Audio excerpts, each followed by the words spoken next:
currently going through a deep, intense, and heated debate.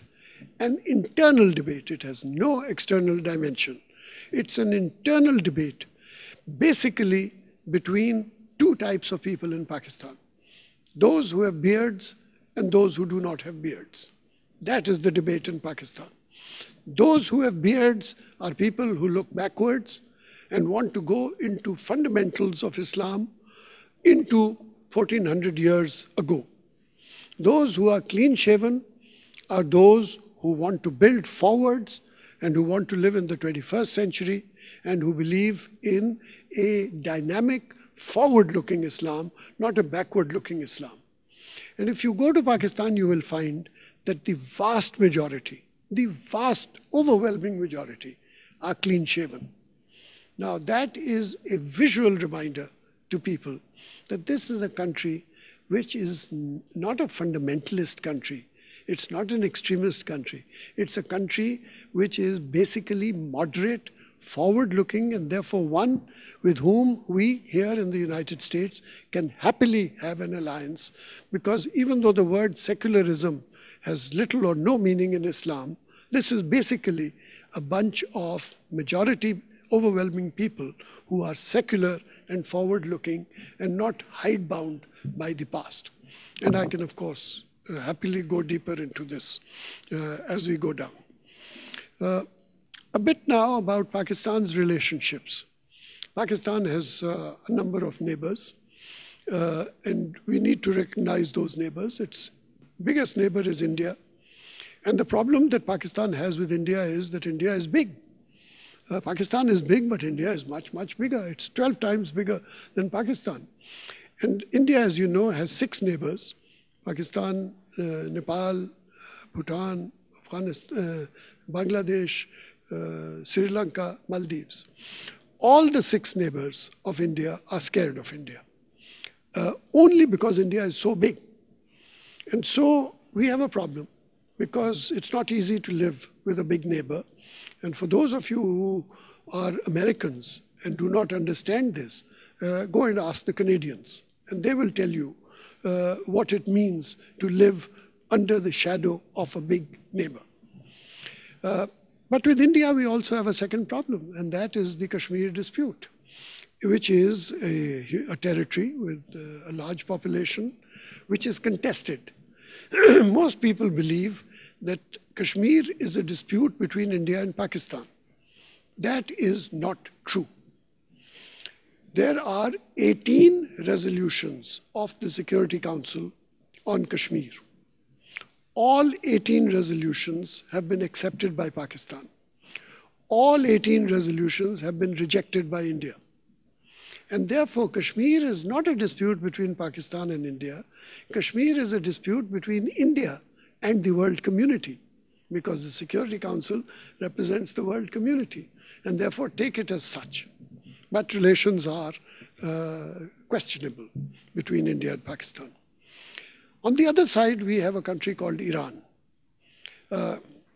Pakistan has great depth in Iran, because the culture of Pakistan, the history of Pakistan, and the linguistic depth of Pakistan really goes into Persia, into Iran. But we have a major difference. And the difference is that Pakistan is a Sunni country and Iran is a Shia country. Now, I don't know whether you understand the difference between Shias and Sunnis. In Christian terms, Sunnis are basically Protestants and Shias are basically Catholics.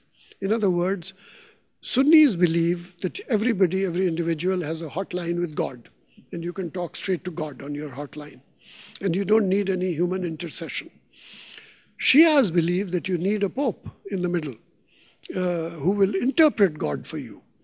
And so it's a major difference in thinking process, because it gives great importance to the intercessionary individual, the Ayatollah or whoever with a black turban is going to interpret it for you.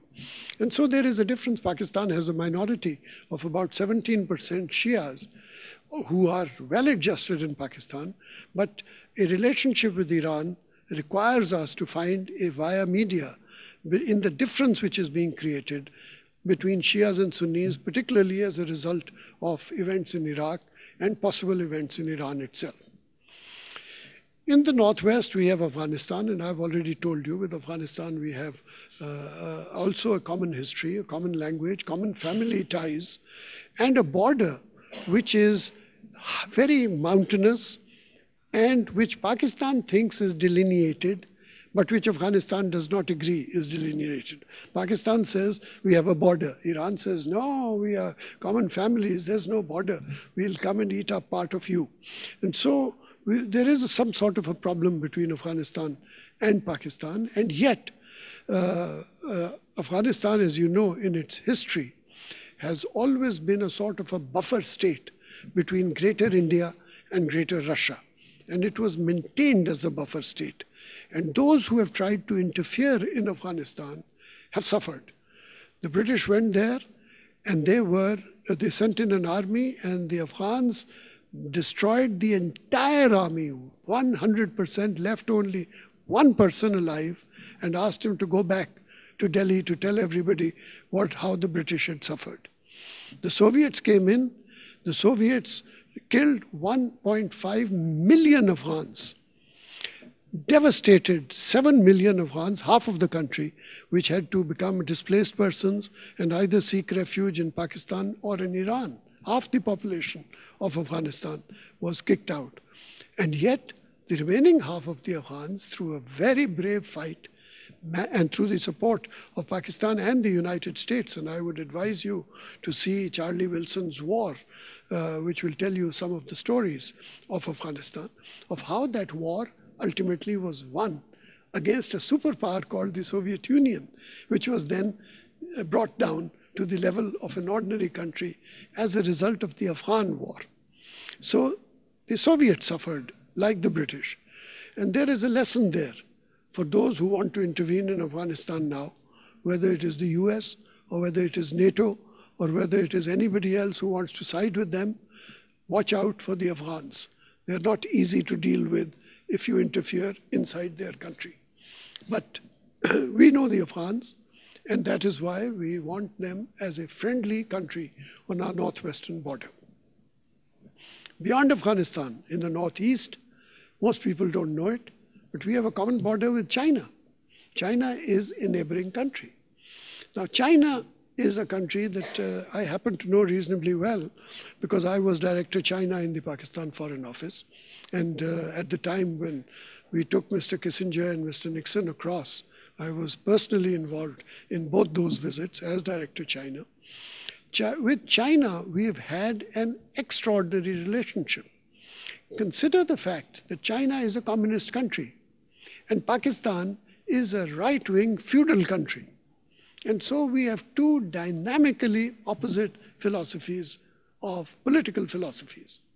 Now, we've had a close relationship with China since the early 1960s, since 1960 onwards. Never once in 50 years of relationship have the Chinese ever even breathed a single word to us about political philosophy. Never have they said to us, why don't you try going a bit left and getting out of this right-wing thinking process of yours? Not once.